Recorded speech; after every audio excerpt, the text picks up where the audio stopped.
ఒకసారి గాడిదను కుక్క పరుగు పందెం పెట్టుకుంటాయి.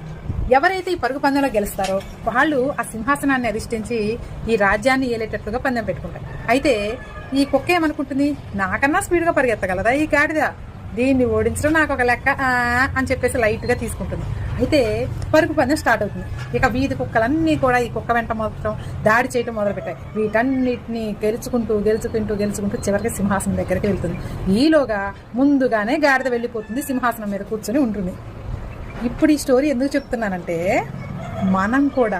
మనం ఎదిగే ప్రయత్నం చేస్తూ ఉన్నప్పుడు ఈ చుట్టూ ఉన్నటువంటి కుక్క అనకూడదు, మనం ఇలాంటి మనుషులన్నీ కూడా మనల్ని వెనక్కి లాగటానికి ప్రయత్నం చేస్తూ ఉంటాయి. ఇదంతా కామన్. కానీ ఇలా మనల్ని వెనక్కి లాగే ప్రయత్నంలో ముందు ఎవరుంటారో తెలుసా? మన అనుకున్న వాళ్ళే ఉంటారు. ఇది చేదు నిజం. నిజమా కాదా? మీ అభిప్రాయాన్ని కామెంట్ సెక్షన్లో చెప్పండి. ఇది